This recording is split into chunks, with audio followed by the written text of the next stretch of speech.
to prepare students in innovation and entrepreneurship to address major sustainability challenges by building profitable businesses.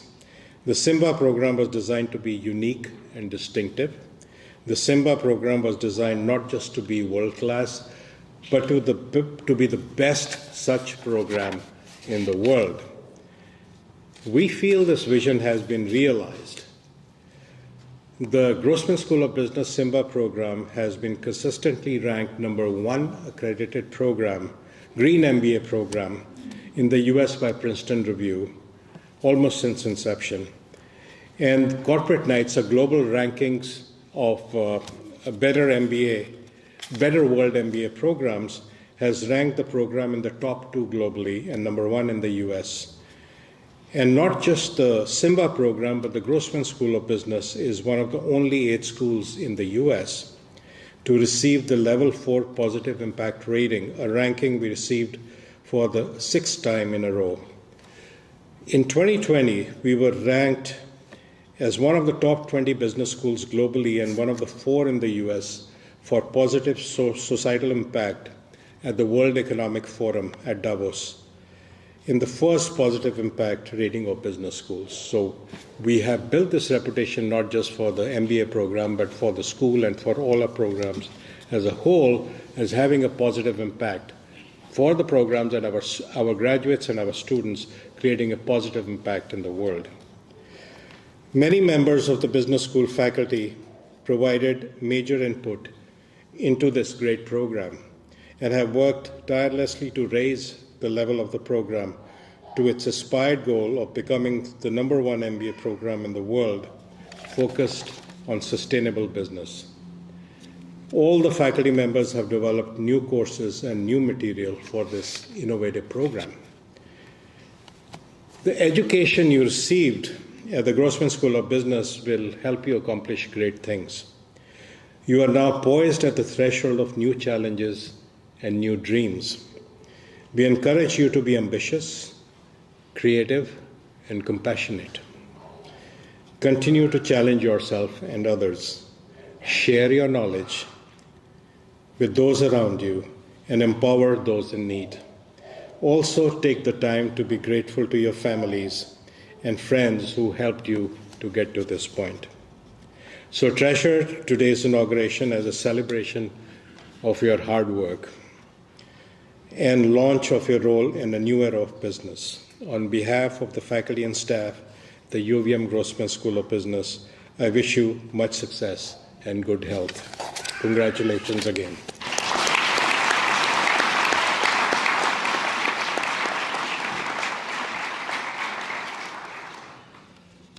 So as parents and guardians and families and friends, you may have heard names of certain faculty members mentioned over the past year, hopefully in a positive way. Let me begin the ceremony by introducing the faculty who are with us today. So, I don't know, you can't see them on the screen, but I'll start in the front row and you'll meet them during the reception.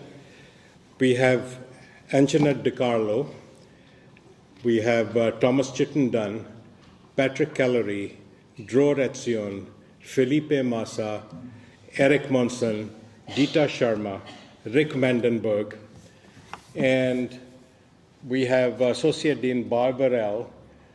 I'll introduce the person next to her later. We have Program Director Srinivas Venugopal, and we have Kim Nolan. So these faculty have spent a lot of time and shared a lot of anxiety and stress with your students. So congratulations, faculty, for all the hard work you've done.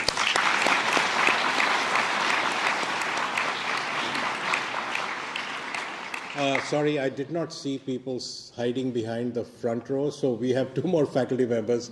We have Con Cross and we have Bob Phillips. I didn't see you. Sorry, you were hiding. So thank you.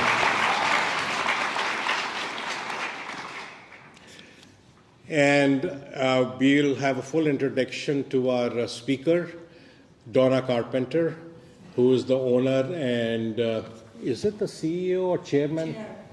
As owner and chair of Burton Snowboards, who will be our speaker today, and you'll get a full introduction to her. So welcome, Donna.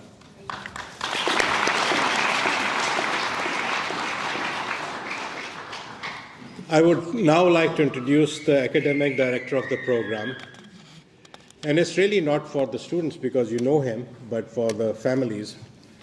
Srini Venugopal, who is the academic director of the SIMBA program, is also the Donald and Gabrielle McRae Endowed Professor of Marketing at the Grossman School of Business. His research, which he has conducted across 5 continents, demonstrates how social innovation can serve as a potent tool in providing well-being, enhancing solutions in contexts of poverty. Professor Venugopal has been voted Professor of the Year by the SIMBA class for 3 years in a row. Probably not this year. So I'm going to turn it over. Well, there is somebody else who was voted this year, so he can't get it every year. So I'm going to turn it over to Srini Venugopal to continue the proceedings.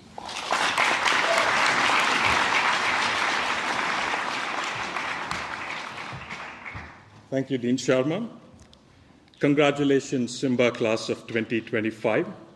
You've gone through the rigors of a pioneering MBA program, and you've come out the other side with flying colors. Let's give them another round of applause.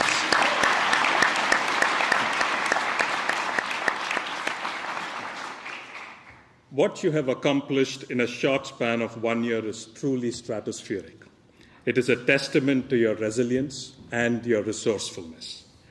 This is the first SIMBA cohort that's graduated under my academic directorship, and I could not be any prouder of them.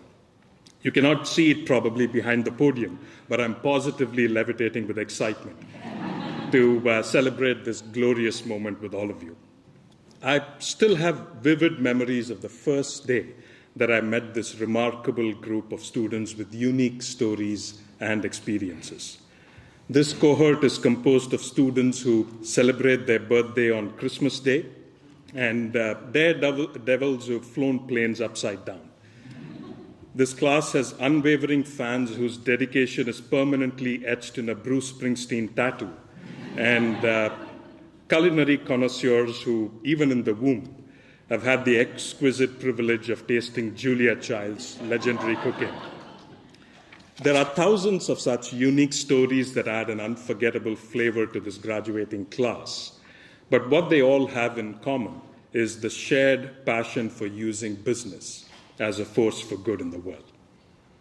I knew on the very first day that I met them that it was going to be a joyous journey, and it has been exactly that. In the last year, SIMBA students have poured over hundreds of case studies to determine how they can drive business success through sustainable innovation. They've learned directly from thought leaders who create cutting-edge knowledge on sustainable innovation through their research as well as their practice. Our students have outcompeted MBA teams from schools like Columbia University and University of Michigan in pitch competitions to secure investment for sustainable Vermont firms. Our students have provided strategic insights to firms such as 7th Generation and Morningstar to reduce plastics in the supply chain and drive real-world decarbonization. This is a staggering achievement in its own right, but what makes this achievement even more special is the fact that over 50% of the class had not taken a single business course prior to joining the SIMBA program. Having witnessed this transformative journey from close quarters, I was inspired by not just what they have accomplished, the magnitude of their accomplishments, but also how they accomplished it, with an abundance of grace, courage, and a good sense of humor. SIMBA class of 2025, as you look into the future, I want you to remember that the world needs your passion and your expertise in sustainable innovation, now more than ever. The education that you have received has timeless value and will endure regardless of which way the political winds may be blowing. In moments of doubt, always remember that you are now part of this loving and supportive SI-MBA family, and we will always have your back. We have no doubt that you will make pivotal contributions in fashioning a future that we all dream of. As you set sail for an impactful professional journey, I wish you clear skies, and I wish you brilliant success. Thank you.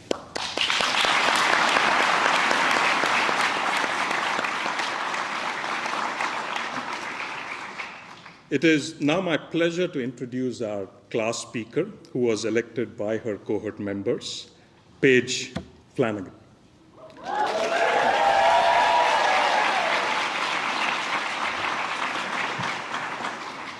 Paige grew up in southern New Jersey, and from an early age, she was curious and imaginative, telling stories from the neighborhood and searching for her place in this world. While earning her bachelor's degree in communications at Loyola University, Maryland, a semester abroad sparked her global mindset and ignited a lifelong passion for cultural immersion. Since then, Paige has built a life and career rooted in exploration and continuous growth. She's an avid traveler, connector, and a big fan of the great outdoors. Over the last decade, she's held global roles in digital advertising and more recently led marketing technology and operations initiatives at a Fortune 500 pharma company. She's found her strength as a leader in navigating complexity, building trust, and mobilizing teams to translate bold visions into action. Paige joined our 2025 cohort with a desire to reimagine traditional business models and pivot her career towards advancing climate solutions that protect people and the planet. Looking ahead, Paige is exploring strategic leadership roles at the intersection of sustainability, technology, and systemic change. She's committed to remaining curious and using business as a force for good in the world. Please join me in welcoming Paige Flanagan.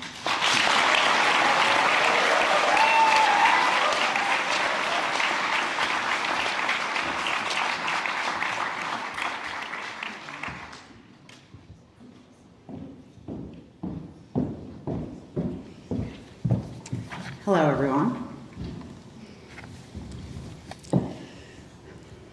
Good afternoon, faculty, families, friends, and most of all, my fellow graduates. I must say, graduating from business school was definitely not on the bingo card I, or frankly, anyone in my family could have imagined. I was a little girl who built fantastical worlds and idolized Pippi Longstocking.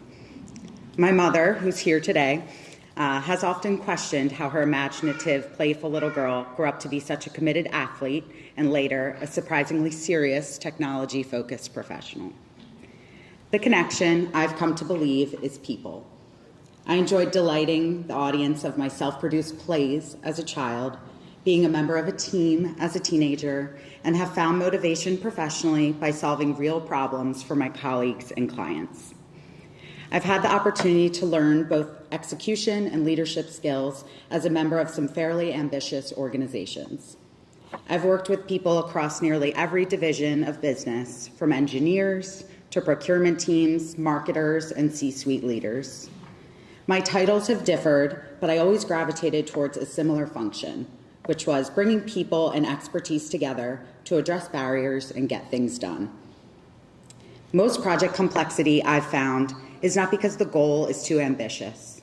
Complexity comes from people with competing priorities. One of the greatest lessons I've learned in my professional career so far is the importance of honoring those people and their priorities. By meaningfully engaging groups with different interests, you build trust. Misalignment can only be addressed when every stakeholder has a seat at the table and, importantly, feels heard.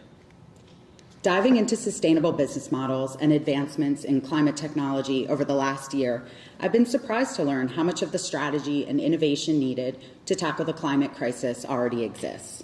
So what gives? I think it has to do with people. True systems change requires more than technology or clear definition of processes and cost models. It demands cross-team, cross-sector, and industry collaboration. It demands creativity, trust, and commitment to equitable access. Real, systemic, lasting change requires people. On the first day of this program, we were asked to bring an artifact to campus. Our instructions read, select something to use as a touchstone to introduce yourself, your personal story, and motivation for joining the program. I remember being intimidated by this activity. What to choose? How could I fit my entire windy, sometimes self-doubt laden path into a 2-minute introduction?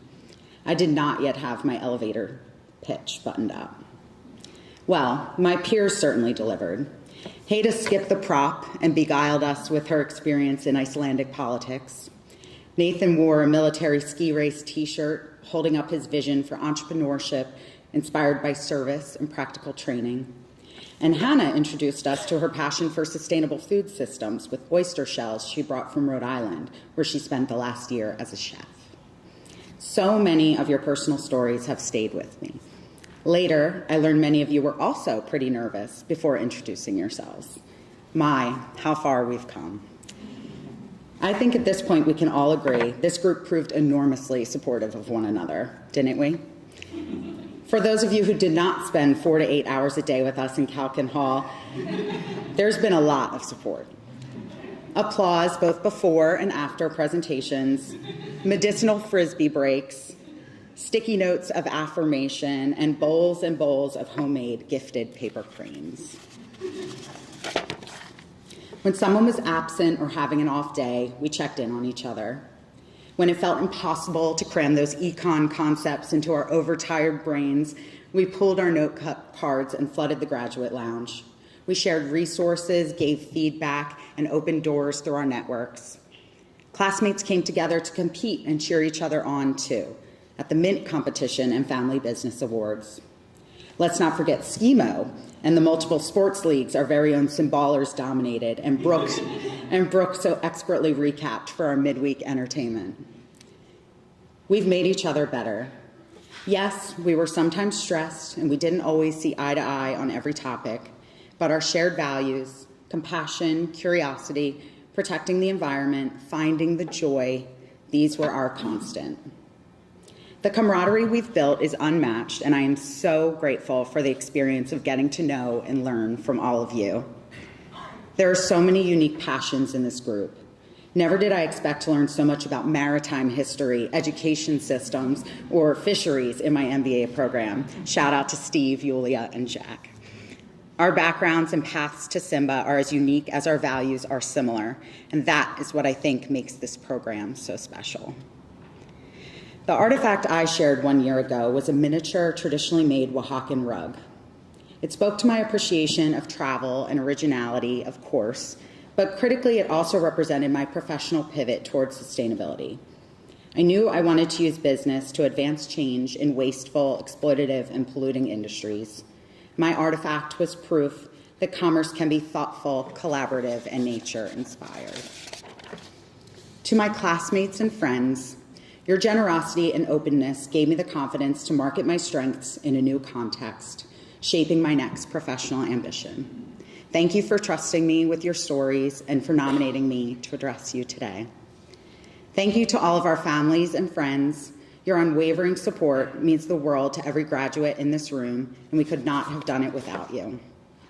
Thanks also to our loyal advisors, John, responsible for the majority of all LinkedIn notifications, and many of the opportunities created for this cohort, and Travis, who's been there for us tirelessly to listen,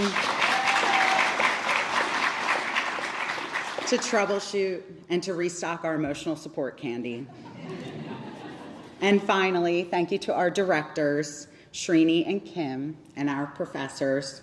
Your expertise, patience, and guidance were critical to our growth and the impact this cohort will go out and make. Each of us will take different paths. Some known, congratulations to the employed, and some yet to be created. One of the greatest gifts of this program, The metaphorical drinking from the fire hose of it all, I think, is that we can feel confident that we're ready. Not because we've mastered this moment or even know exactly what's next, but because we can all do the incredibly important work of calculating NPV by hand.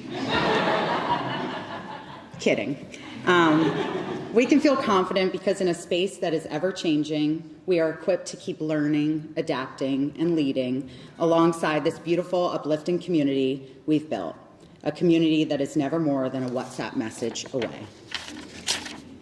With an MBA in hand, you might find it surprising that I'm still drawn to Pippi Longstocking.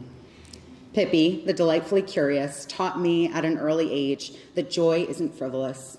It's essential. It's a source of resilience and clarity in uncertain times. I think it's joy, after all, rooted in purpose and belief in our own capacity to make a difference, that brought each of us to this program. We came to understand our current economic system so we can make it better, to protect and amplify what we love, what has brought us the most meaning and joy. When I look across this room at this group of confident, esteemed MBAs, I see more than personal ambitions and polished elevator pitches. I see a community of passionate individuals united by our commitment to progress. So here's my ask as we step forward beyond this stage. Let's stand firm in our joy. Let it continue to guide our curiosity and fuel our courage. Let it inspire us to always engage others and work together to build bridges that drive change. Thank you again, and congratulations, class of 2025. We did it.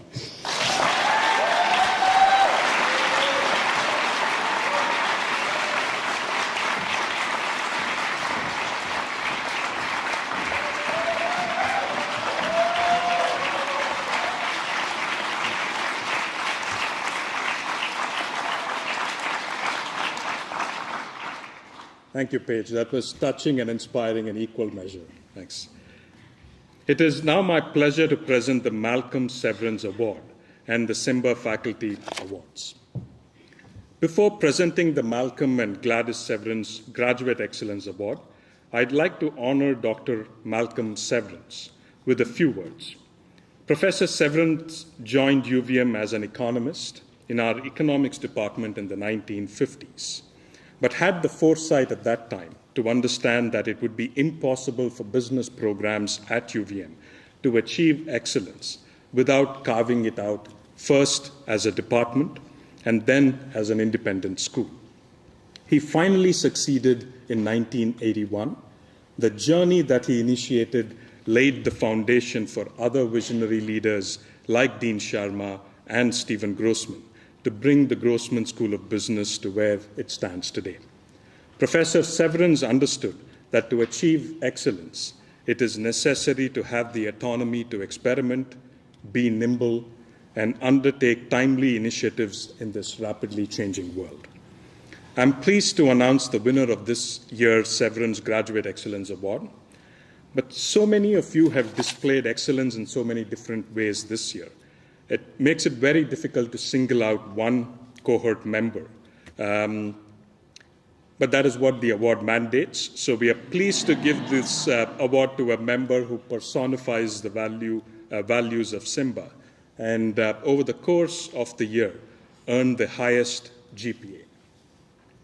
This year's recipient of the Malcolm and Gladys Severance Graduate Excellence Award is Valentina Hidalgo Mendoza.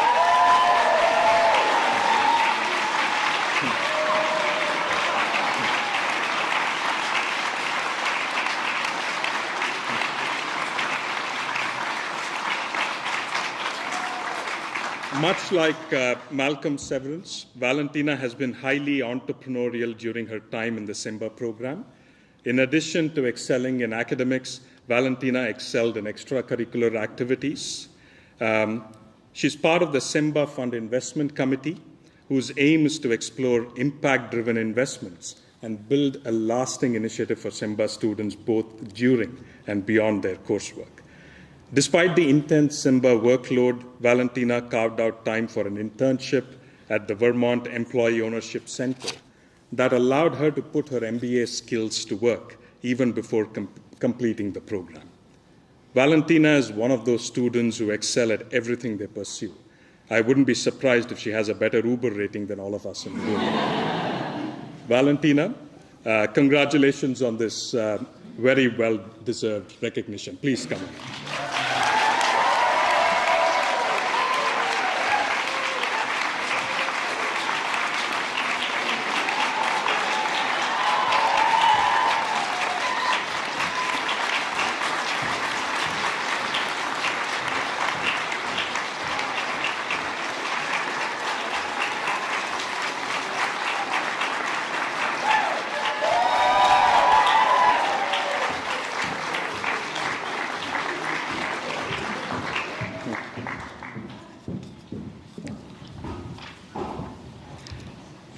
In addition to this award, we'd like to recognize two of our faculty for their outstanding contributions this year.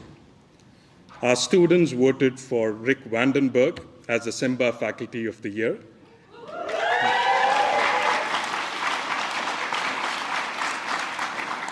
Rick teaches some of the most challenging quantitative courses in the program, and our students repeatedly praised Rick's unique gift for making challenging quantitative ideas highly accessible. Our students were also appreciative of Rick's enthusiasm to work with them one-on-one outside the classroom to address their unique learning needs. SI-MBA prides itself on being a high-touch program, and Rick truly embodies that philosophy. We had our final practicum presentations just last week, and several teams acknowledged the support that they received from Rick in tackling some of the most complex issues within their practicum projects. Thank you, Rick, for the transformative impact that you had on our students. Please come on up.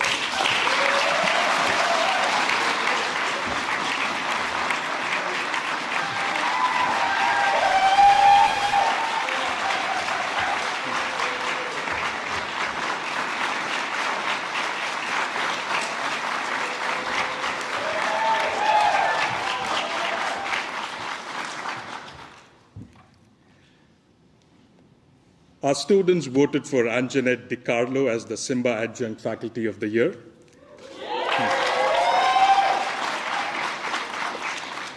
A unique aspect of SI-MBA is that students get to learn directly from thought leaders who create knowledge on different facets of sustainable business. A perfect example of this is Anjanette, a true thought leader whose groundbreaking work on supply chain issues spans Ethiopia, Sierra Leone, and Burkina Faso, among many other countries. Her immersive, on-the-ground research enriches our community and brings invaluable global insights into the classroom. Through her passion and her expertise, Anjanette inspires students to think critically, act globally, and engage meaningfully with the world's most pressing supply chain challenges. Thank you, Anjanette, for your unique contributions to the SI-MBA program.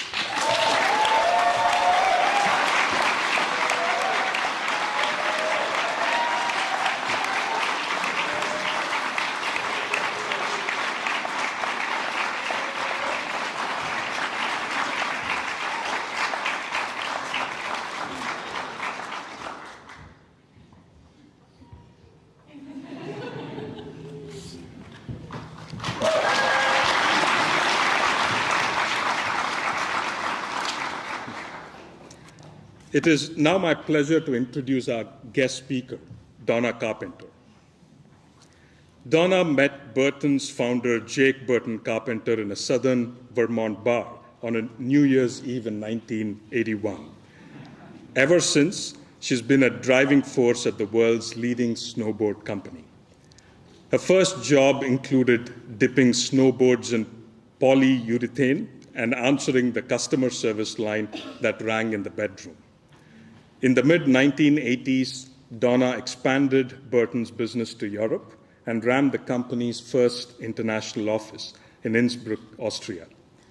In 2003, Jake asked Donna to make Burton a brand of choice, an employer of choice for women.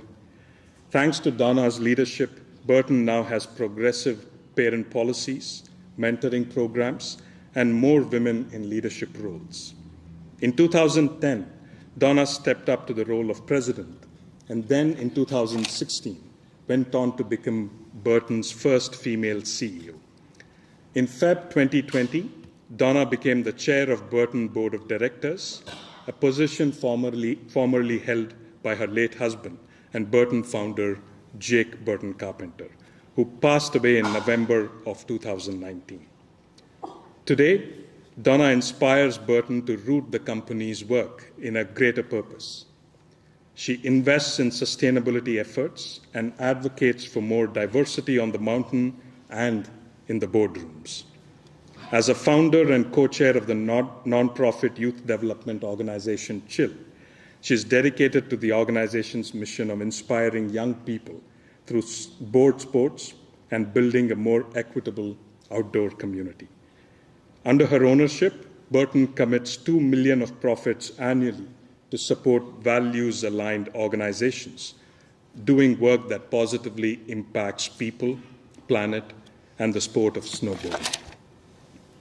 Donna and her 3 sons, George, who is at the back, I believe, Taylor, and Timmy, do their best to live by Jake's motto of having as much fun as possible while keeping the world's leading snowboard company a family-owned brand.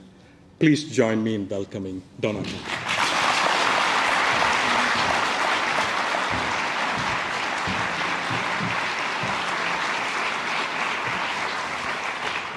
Hi, everyone. I'm really honored to be here with you today. First off, congratulations, you did it. Yay, great job. You should be really proud. Congratulations on finishing your MBA, and thank you for making it an MBA in sustainable innovation. That tells me that you believe, as I do, that capitalism doesn't have to destroy the planet, that growth can be regenerative and not just extractive, that leadership can include empathy, that business can be a force for good in the world. I have dedicated my life to building a company and a brand, Burton Snowboards, and it has shown me that when a business is rooted in its core values and in purpose, it doesn't have to come at the cost of people or the planet. Instead, it can build culture. It can challenge systems. It can repair what's broken. A business can be successful and profitable and be a force for good. Today, as you begin your journey of transforming how we think about business, I thought I'd share with you Burton's journey in becoming a socially responsible company and an industry leader in sustainability, as well as some hard-earned lessons I learned along the way. I'll start by painting a picture of what it was like in the early days and why I never in a million years would have imagined that I would be standing in front of you today. As you probably know, and it was mentioned, Burton was started by my late husband, Jake Burton, in 1977. When I met him in 1981, he was producing snowboards by himself in a barn behind his house in Manchester, Vermont. These snowboards looked a lot different than they do today. They were basically a piece of laminated plywood with a rope on the end and a couple simple straps for our high-top sneakers. I would come up on the weekends and help Jake with what we called the dipping process. We wore full protective suits, goggles, and respirator masks while we dipped the wood to seal it in polyurethane. Then we opened up all the windows and hung the snowboards to dry. I don't need to tell you how toxic this was. And if the wind was blowing a certain way, the phone started ringing off the hook with some pretty pissed off neighbors. So you can see the irony of me standing here today. Back then, we weren't thinking about climate impact or even the potential damage from petroleum-based chemicals. We were thinking about our company surviving another Vermont winter and making boards that didn't delaminate after a few turns. But here's the thing. Even in those early days, something deeper was taking shape. A new community, a snowboard community, was taking shape. A community and a culture with a different mindset, a different way of looking at the world, which rejected the values of traditional ski culture. From the beginning, it was about more than money. It was about doing what was right for the rider and the sport. We knew if we did that, the revenues and profits would follow. It was about standing sideways, seeing the world in a different way, one that valued freedom, individual creativity, radical inclusivity, respect for the mountains, and doing things differently. And over time, that sideways way of thinking became our edge and our responsibility. So how did we go from dipping wood in toxic goo to being a certified B Corporation and an undisputed industry leader in sustainability? In looking back over both my own career and the progression of Burton as a socially responsible company, I now see that it was defined by my oh shit moments. Moments when I realized we were not living up to our core values, and not living up to those values would threaten the long-term health of our sport and our company. My first oh shit moment came almost 25 years ago when we realized we were not living up to our value of inclusivity, especially around women. We had, by 2002, unintentionally become male-dominated. Less than 10% of our global leadership were women. And Jake and I knew at a gut entrepreneurial level that that lack of gender diversity would not bode well for our future. So we set out to change it. We spent a lot of time listening to the women at Burton. We invested in programs and initiatives which would move the needle. It took time. It took years. We put our heads down, worked, and consistently put resources behind it. I'm proud to say that today close to 50% of our global leadership is female, and our senior management team is more than 60% female. Our female athletes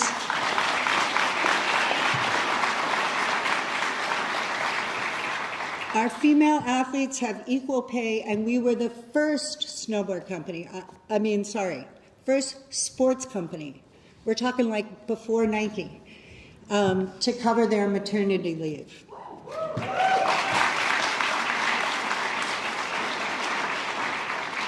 Most recently, in 2020, we had another reckoning around our value of inclusion.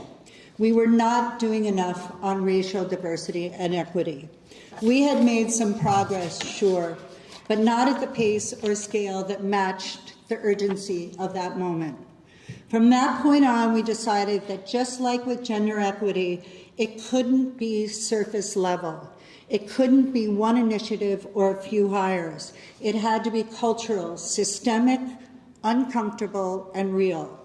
We had to stop asking, how do we invite more people into our culture? And start asking, how does the culture itself need to evolve? While we still have a lot of work to do, and it will also take years, it is working. We have significantly increased BIPOC representation in our company, including on our board of directors and our senior management team, as well as our global snowboarding team. And the most recent data tells us that BIPOC and Latinx participation has increased to 30% of all snowboarders, an all-time high and far outpacing all other winter sports.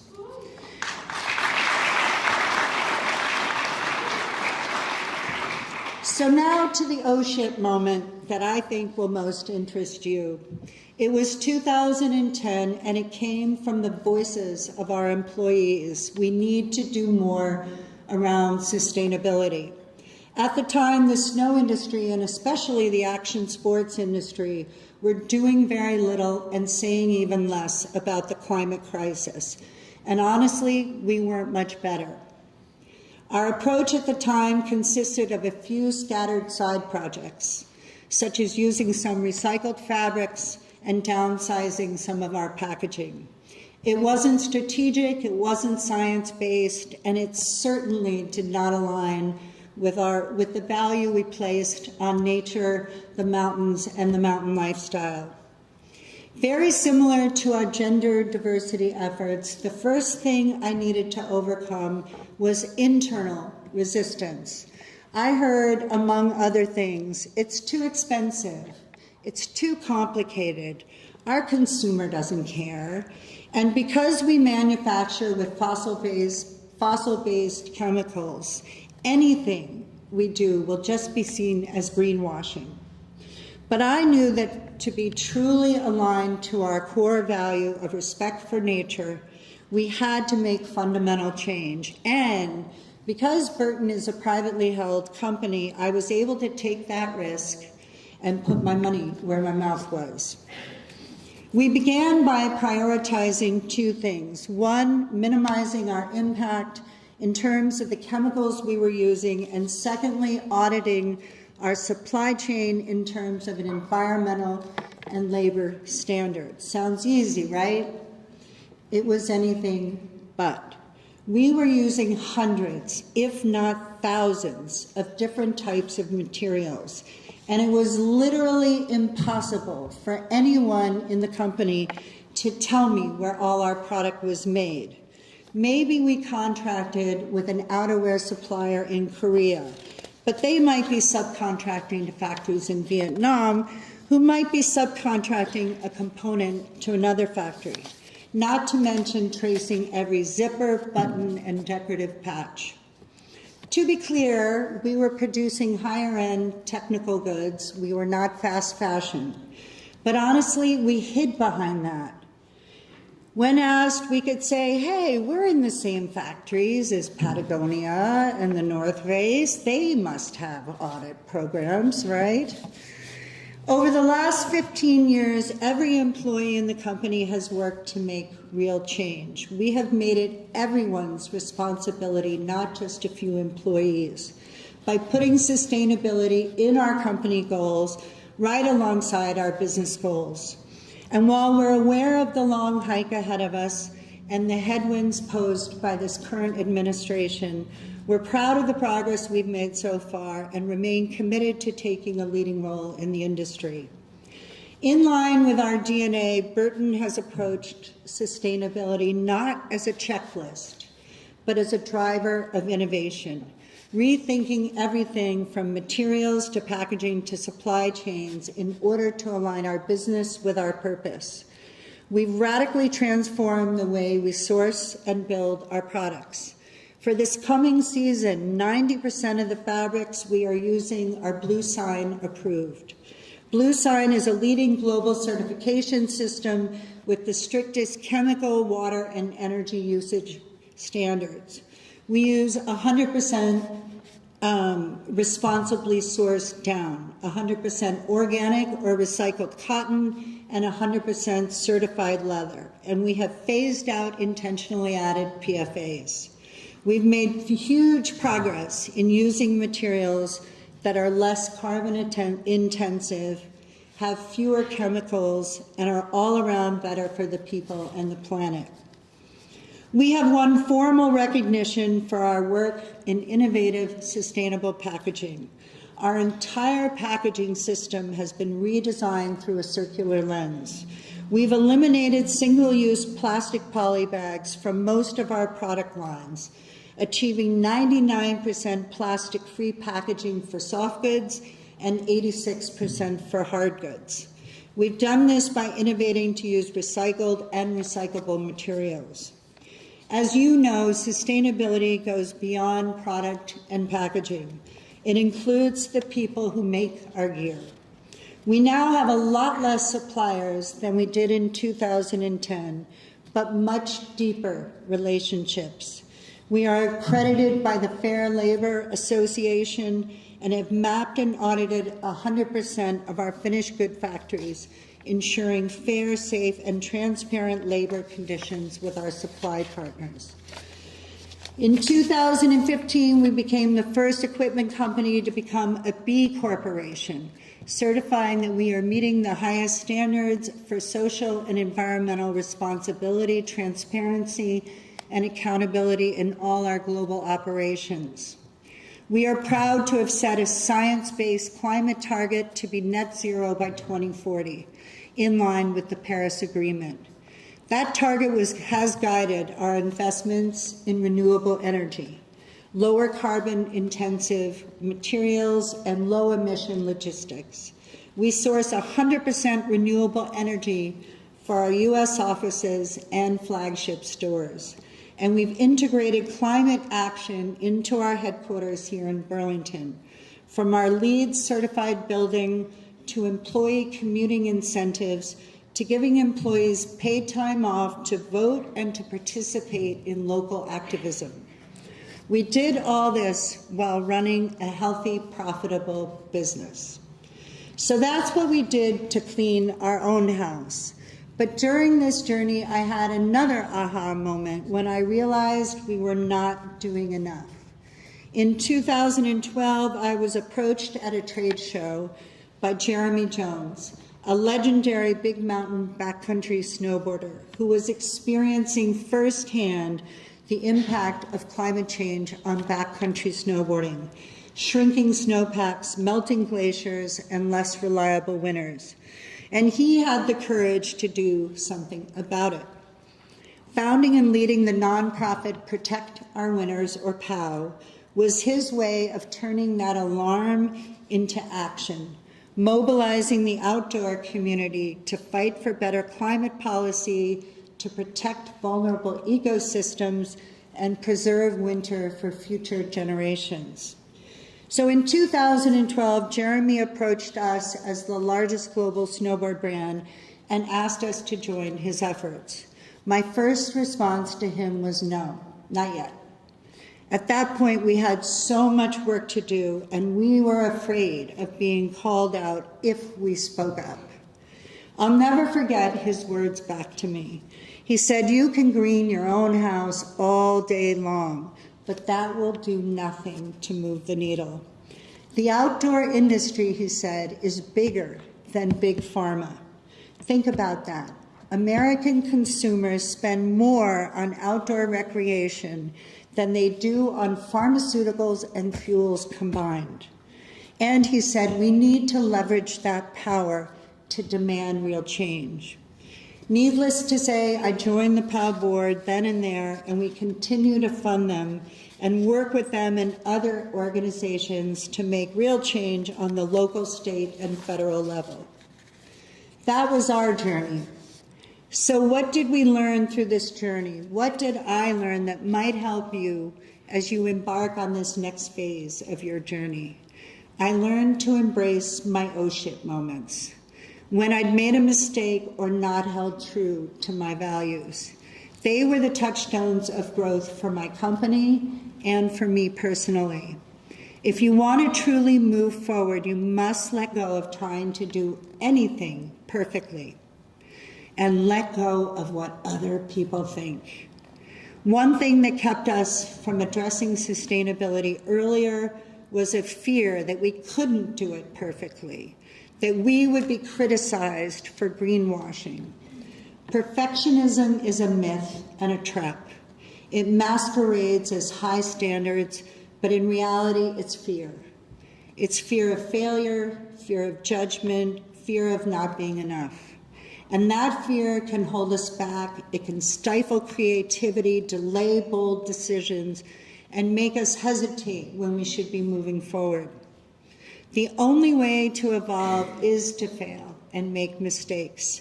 The point is not to be perfect, but to evolve, to make progress, to stay curious, and stay teachable, all while staying true to your values. We learned that sustainability is a company-wide practice and a lens for innovation, not a side project. That moment in 2010 marked the beginning of a deep transformation, not just in our product line and in our packaging, but in how we thought about our entire business. Sustainability is not a project. Diversity is not a program. Equity is not an initiative. They are strategic choices and expressions of culture. They are about who we are, what we value, how we treat people, how we innovate, and how we define success. Today, we have a revenue target on equal footing with our net zero carbon target. We have a profit goal on equal footing with measuring our employees' sense of belonging. Because that is how we define success, not growth at all costs, but as a company committed to amplifying the power of snowboarding to build toward a healthy planet where all people can thrive. We learned that staying private is a climate strategy. At Burton, we have made the deliberate choice to stay privately held, family-owned, because we believe our values matter more than quarterly earnings. We have many stakeholders, but one shareholder, so we are not beholden to anyone other than ourselves. We can and have taken a hit on short-term profit margins for the sake of long-term integrity. We take the long view, lead by example, and build a microcosm of the world we want to see. In a world where public markets reward fast returns and shallow performance metrics, ownership structure matters, and holding on to independence is a sustainability strategy. And our sustainability journey reinforced what we had learned early on. When things get hard, you don't back down, you double down. When snowboarding started, we were banned from the resorts. We were literally told that we were not welcome. We didn't back down. Instead, we doubled our efforts and negotiated mountain by mountain until they backed down. That same spirit has carried us through everything we've done. At Burton, we don't back down when things get hard. We keep investing in what's right. We speak up. We didn't back down when we started speaking about climate change, even when some of our own customers told us to shut up and just make product. We use our voice, our platform, and our partnerships to push for systemic change beyond our own footprint. Those are some of the important lessons we learned through this journey. So as you step out of this classroom and into a world that desperately needs your leadership, remember this: you will make mistakes. You have to. Just learn from them and move on. Perfection is not the goal, progress is. Sustainability isn't a department, it's a mindset. Ownership, whether of a company or just your own voice, can be a radical tool for change. And when the pressure mounts, when the headlines get darker, that's when your values matter the most. That's when you double down. You're stepping into a world that is deeply out of balance, economically, environmentally, and socially, and this is really hard work.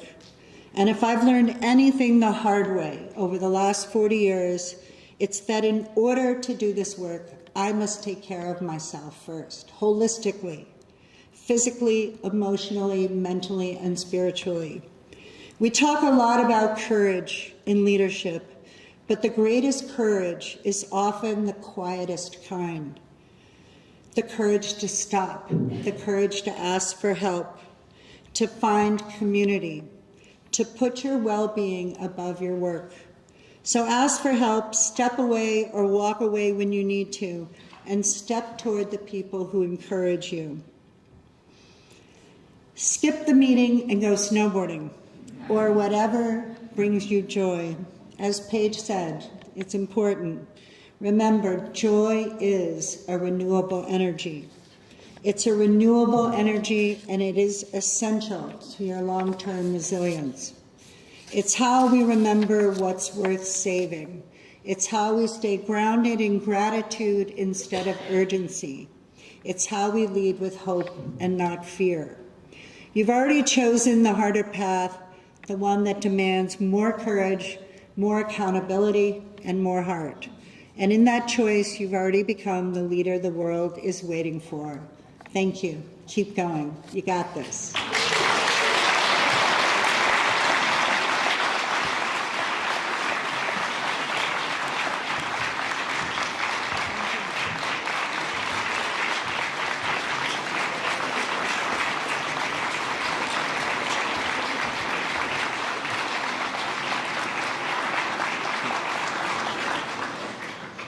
Thank you, Donna, for the inspiring advice for our students. On behalf of SI-MBA class of 2025 and the Grossman School of Business, I'd like to present you with a small token of our appreciation. Please be seated. It's a sustainable product. We'll ensure that you get it at the end of the event. Thank you so much for your time.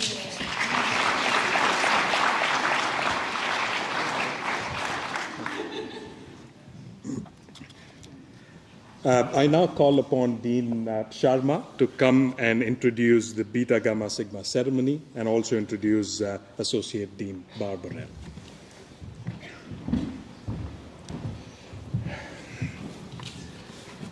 Thank you once again, Donna, for the wonderful talk. As we were talking earlier, we were talking about whether you should be the Chief Inspiration Officer, but you said you want to be the disruptor in chief, and that's what you've been doing, the chief disruptor of the company. So congratulations on all you've done and the journey going forward. So each year, a number of our top students are invited to join Beta Gamma Sigma, Business School Honor Society, and it's a global business school honor society that recognizes outstanding academic achievement. To recognize this year's inductees from the Sustainable Innovation MBA program, I now invite Associate Dean Barbara L. and advisor of the Beta Gamma Sigma chapter at the Grossman School of Business. Barb.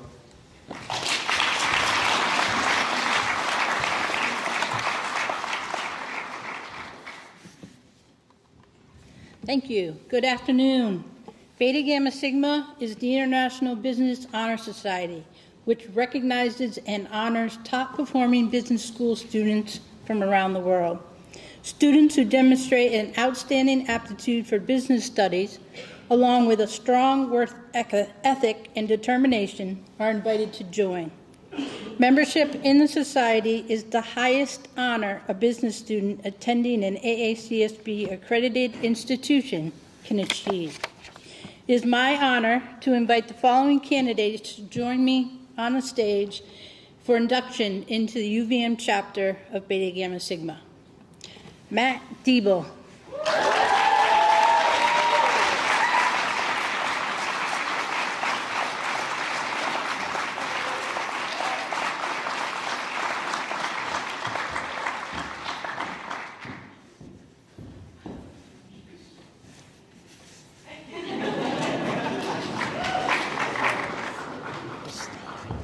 Sam Gazy.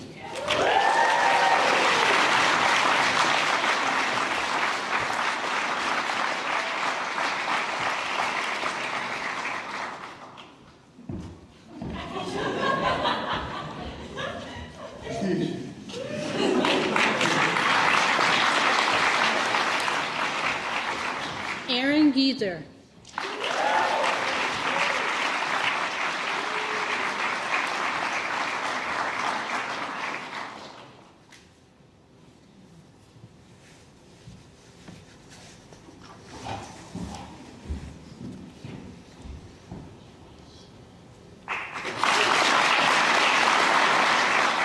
Anna Graff.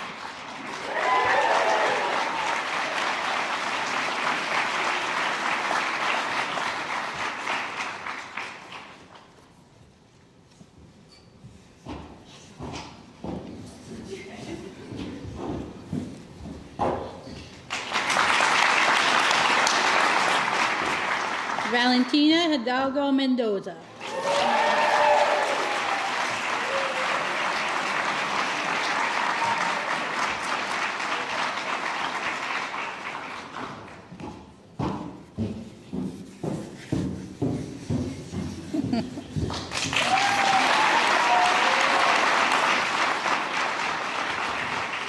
Emily Listowich.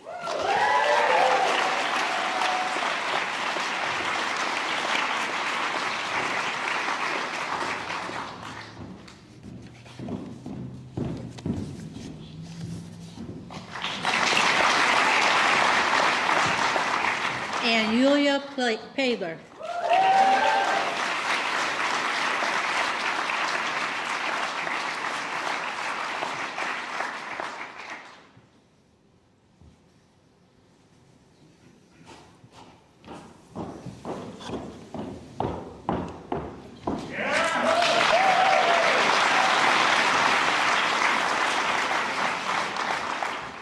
proceed with the induction.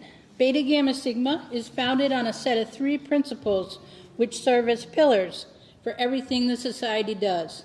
Each principle is represented by a Greek word that coincides with the initials of our society. I'd like to share these principles with you now. Beta is the initial letter of the Greek word babios, which signifies honor. Honor is defined as personal integrity as well as excellence of character. It is a prerequisite for those who lead others. It also encourages altruism and enlightened social responsibility and service. Gamma is the initial letter of the Greek word gnosis, which signifies wisdom. Wisdom is knowledge tested by experience and tempered by discerning judgment. It avoids prejudice and insists on freedom of thought and expression. Those who are wise seek a better comprehension and a more fruitful application of what is known. They engage in a continuous quest for understanding. Sigma is the initial letter of the Greek word spude, which signifies earnestness. Earnestness is enthusiasm measured by achievement, reason, and sincerity. It is that dynamic quality which is essential for all great achievements. Individuals who reflect earnestness inspire confidence, invite action, and generate progress. To each of you, much has been given. Of each of you, accordingly, much is expected. I ask each of you to accept honor, wisdom, and earnestness as principles to guide and stimulate your personal conduct every day of your life. You have heard the principles which members of Beta Gamma Sigma endorse and strive to uphold: honor, wisdom, and earnestness. Will you accept these principles as your own? If so, say, I will. I will. Thank you. The symbol of Beta Gamma Sigma is the key. This symbol also represents our ideals of honor, wisdom, and earnestness. And it is inscribed with the Greek letters which represent the society's name. We ask that all members who wear this key do so with our principles in mind. In recognition of your accomplishments and of your pledge to high ideals, we will now present to you the key of Beta Gamma Sigma and honors cords to outwardly symbolize your membership.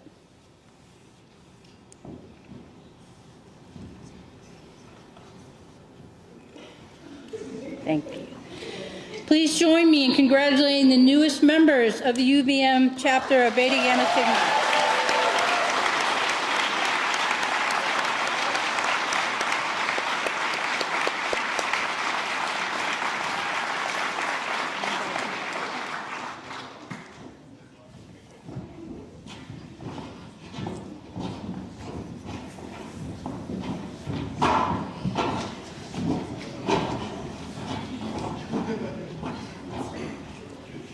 And now it's the time you've all been waiting for. We will begin the recognition of the students from the Sustainable Innovation MBA class of 2025 who have completed the requirements of the program. The students will be hooded by Director Kim Nolan.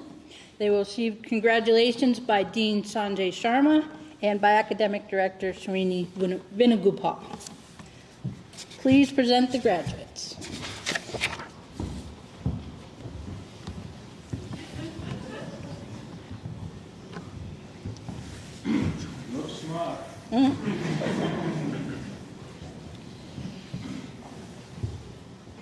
Zoe Andrade.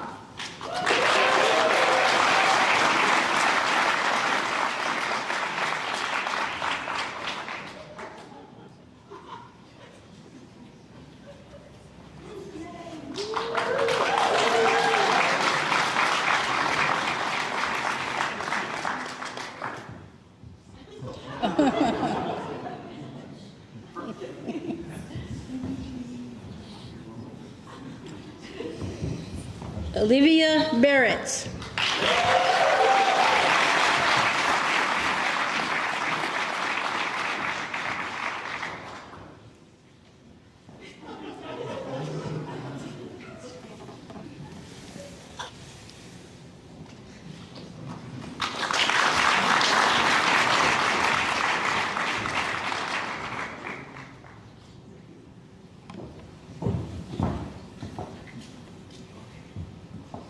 Peyton Beaver.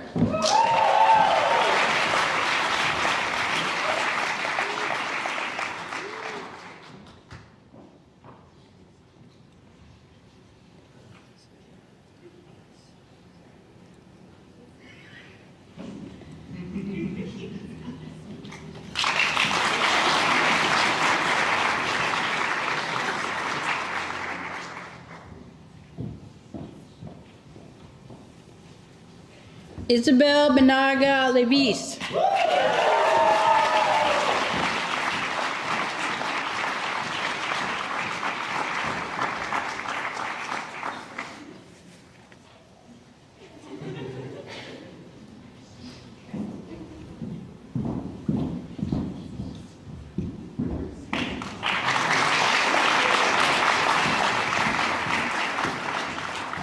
Derek Caruso.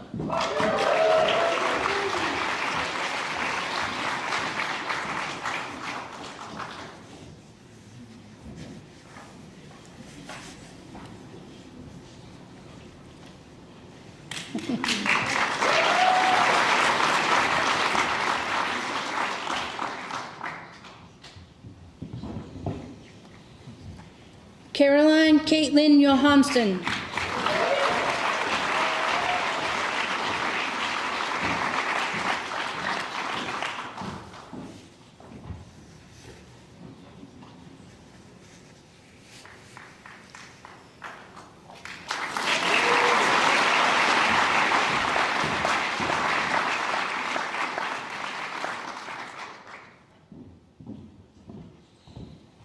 Hannah Cobb.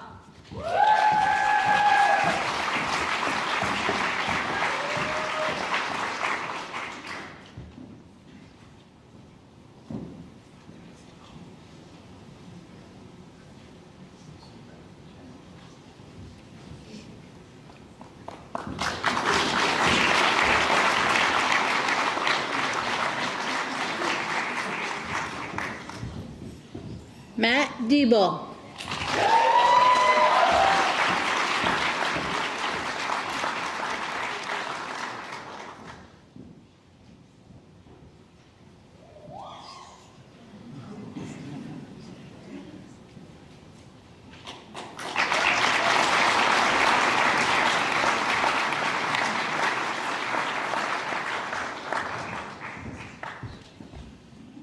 Allison Dubik.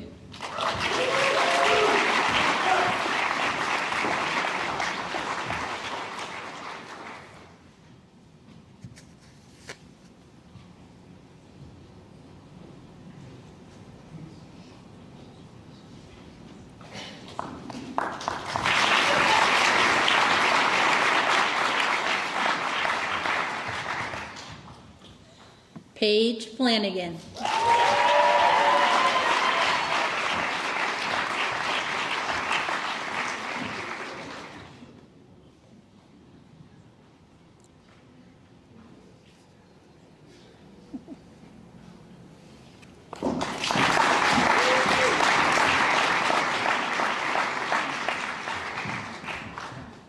Jacques Forty.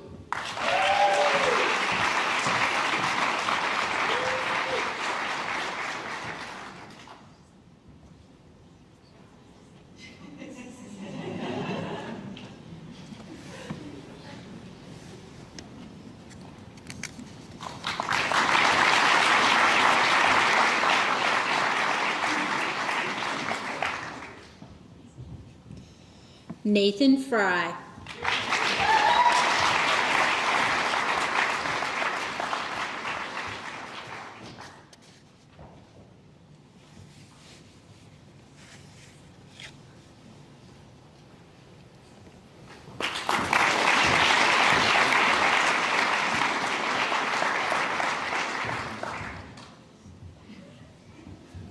Andrew Gaudette.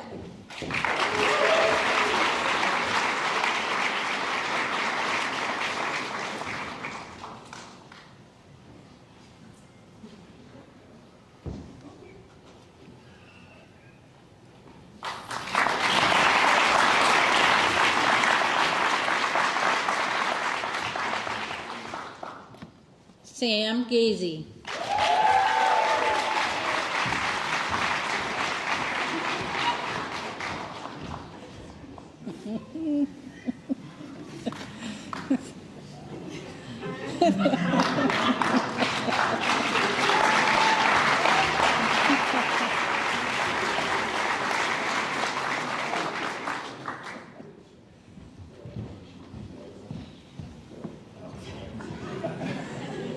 Aaron Geezer.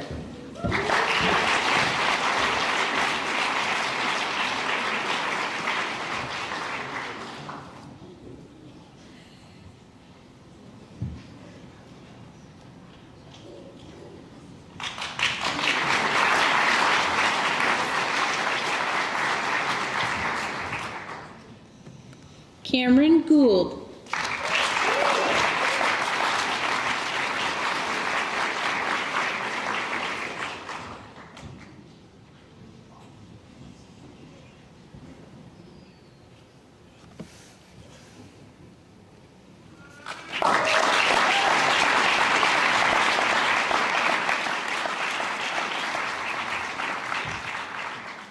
Anna Graff.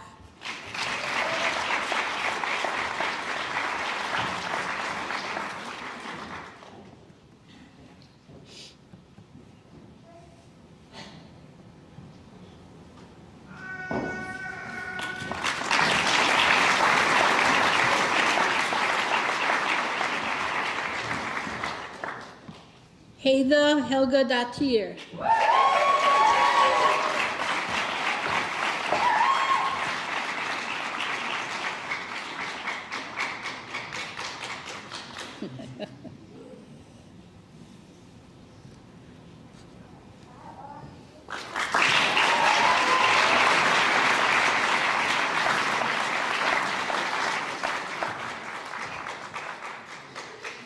Valentina Hidalgo Mendoza.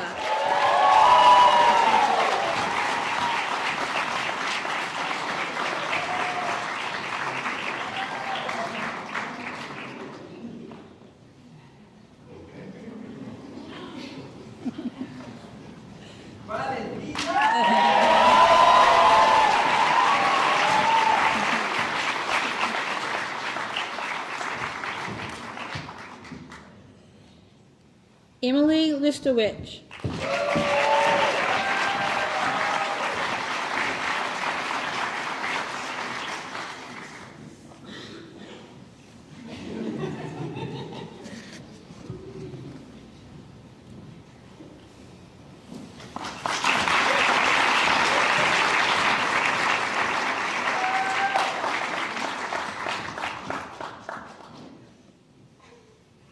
April McCoy.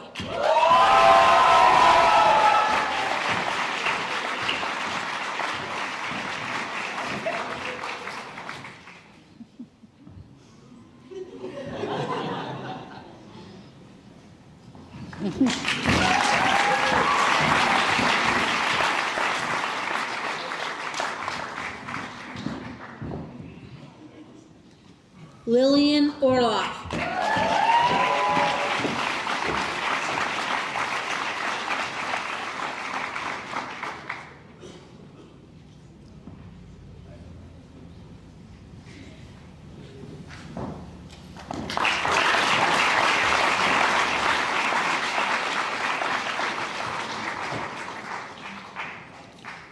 Yulia Paler.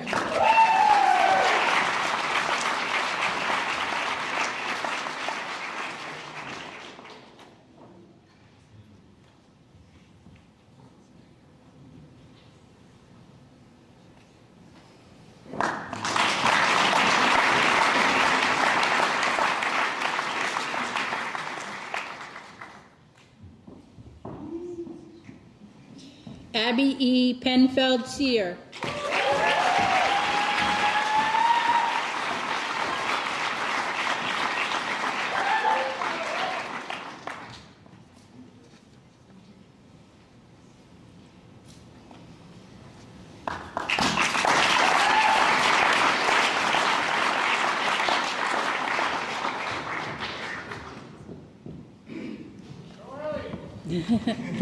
Jack Rice IV.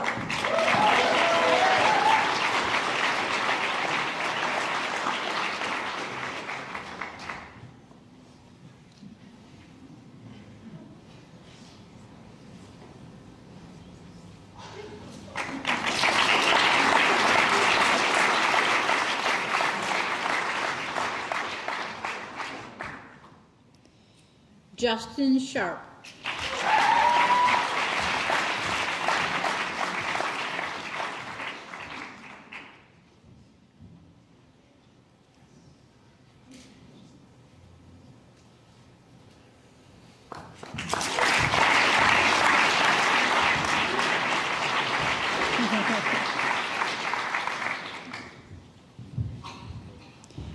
Brooks Sherman.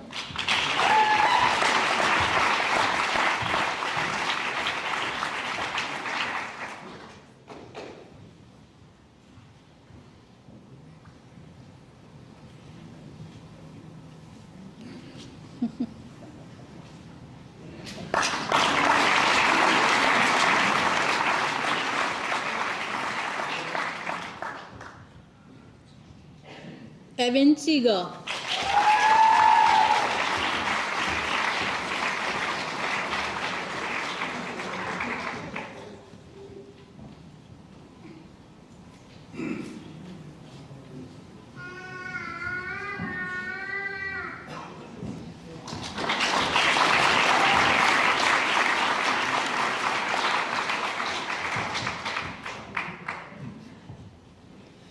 Franco Soto.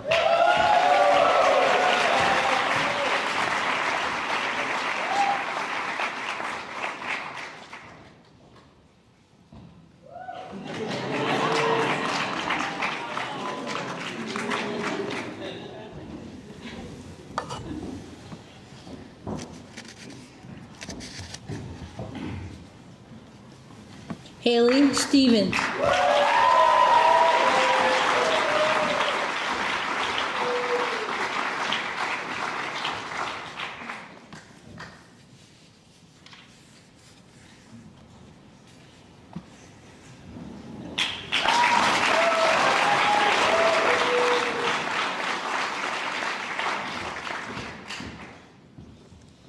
Elliot Stevenson.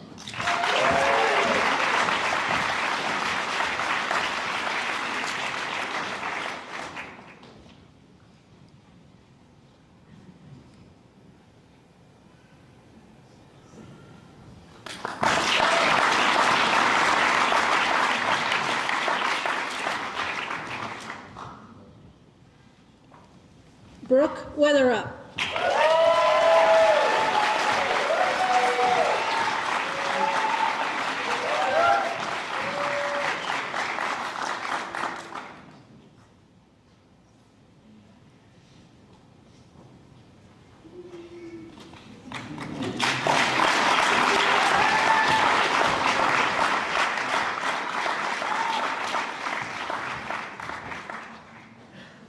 Stephen Woods.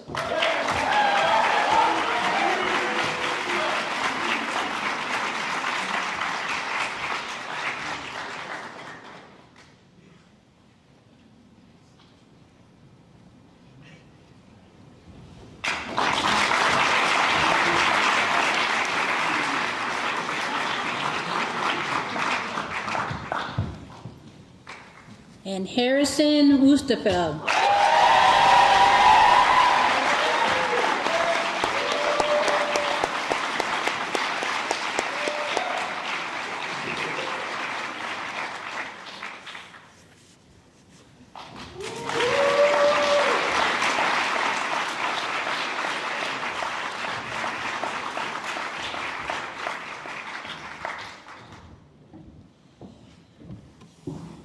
Congratulations to the newest class of 2025.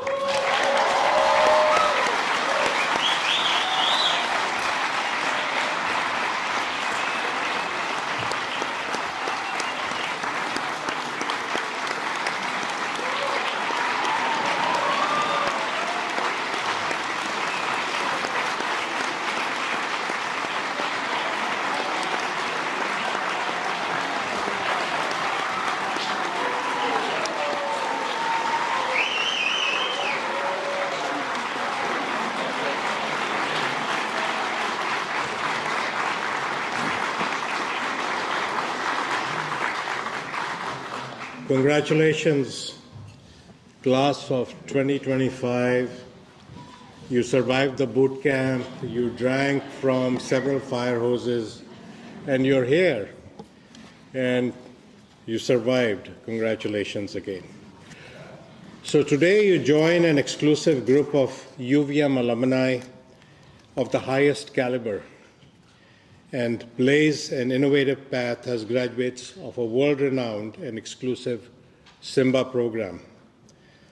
Our alumni play an important role in students' academic experience and success via their continuing involvement in future classes. Please stay engaged and connected with us and continue to advise the future students that come into this program. Please keep in touch with us. X us, Instagram us, thread us, or whatever the technology is. But let us know how you're doing. But it's very important that you update your LinkedIn profiles because that's the only thing I look at. So keep us informed about your successes and your advice on how to improve the Grossman School of Business for the next generation of students that come after you.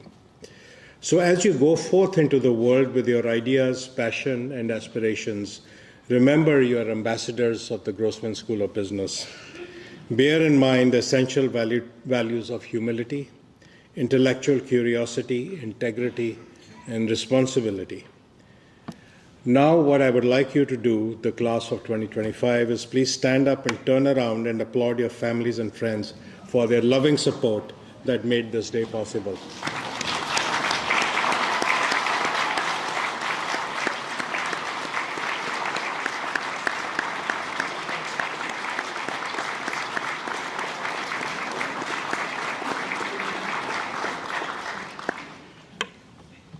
Please be seated. Students, families, please remain seated while the stage party and the faculty, and then followed by the students, process of the stage. Students, please pick up your framed photograph of the class of 2025 during the reception. Is it under your seat? It's already been taken care of. And once again, congratulations from all of us at the Grossman School of Business. Everyone is invited to join us here for the reception, which will be held outside. Thank you, everyone. Thanks for coming.